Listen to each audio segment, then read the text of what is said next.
8 signes que vous avez trop de sucre dans le sang. La plupart des gens pensent que seuls les diabétiques ont un taux de sucre élevé dans le sang. Pourtant, ce n'est pas le cas. Toute personne peut en souffrir et ne pas remarquer les dommages causés aux nerfs, aux vaisseaux sanguins ainsi qu'aux organes du corps. Afin de prévenir toute complication, il est important de reconnaître les symptômes inquiétants à temps et de prendre les mesures qui s'imposent. Voici donc 8 signes que vous mangez trop de sucre. Le sucre naturel n'a jamais été une source d'inquiétude. Il s'agit plutôt du sucre ajouté provenant d'aliments et de boissons transformées et qui est généralement peu ou pas du tout nutritif. 8 signes que vous mangez trop de sucre. 1. Vous avez constamment envie de manger sucré. Plus vous mangez du sucre, plus vous en aurez envie.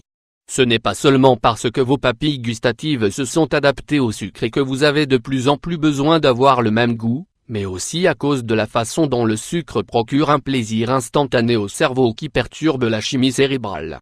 Selon une recherche publiée dans le journal Current Opinion in Clinical Nutrition et Metabolic Care, le sucre entraîne une forte dépendance plus que la cocaïne. 2. Vous avez la flemme toute la journée. L'énergie est plus stable lorsque la glycémie est stable. Par conséquent, lorsque vous consommez trop de sucre, les hauts et les bas de votre glycémie entraînent des hauts et des bas d'énergie. Manger beaucoup de sucre signifie également qu'il est probable que vous ne mangez pas suffisamment de protéines et de fibres, deux nutriments importants pour une énergie durable. 3. Votre peau réagit. Certaines personnes sont sensibles au pic d'insuline lié à l'apport en sucre, ce qui peut déclencher une cascade hormonale pouvant mener à une réaction cutanée telle que l'acné ou la rosacée. Une frénésie de sucre peut engendrer des signes sur votre visage en quelques jours seulement. 4. Vous êtes bien plus irrité. L'excès de sucre dans le sang qui survient lorsque vous êtes surexcité peut provoquer des sautes d'humeur et vous donner une sensation de chair de poule.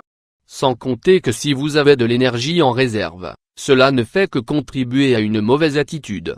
5. Vous avez pris du poids. Le sucre ne contient ni protéines ni fibres, il ne fait que déclencher la libération d'insuline, une hormone qui joue un rôle important dans la prise de poids et le diabète. Lorsque nous mangeons du sucre, le pancréas libère de l'insuline, qui transporte le sucre dans nos organes pour qu'il soit utilisé comme source d'énergie. Lorsque vous consommez du sucre, votre corps doit produire plus d'insuline. Avec le temps, une production excessive peut conduire à une résistance à l'insuline. 6. Vous avez plus de caries. Lorsque les bactéries absorbent les particules d'aliments entre les dents, de l'acide est produit, ce qui provoque la carie dentaire. Notre salive maintient elle-même un équilibre sain de bactéries, mais la consommation de sucre peut avoir un impact sur le pH et nuire à l'écosystème naturel. Cela donne aux bactéries une chance de se développer et de se multiplier, conduisant à des caries. 7. Vous avez des problèmes de concentration. Ce souci est un symptôme commun de l'hypoglycémie. Lorsque vous consommez beaucoup de sucre, votre taux de sucre dans le sang augmente et diminue rapidement au lieu de le faire progressivement. Un contrôle insuffisant de la glycémie est un risque majeur de problèmes cognitifs et de déficience. 8. Vous avez souvent envie d'uriner. Quand la glycémie est trop élevée, on a tendance à boire souvent. En effet, on a souvent soif puisque le taux de sucre dans le sang est élevé, ce qui provoque des envies plus fréquentes d'uriner. Les mesures à prendre pour remédier à l'excès de sucre dans le sang: faites régulièrement de l'exercice.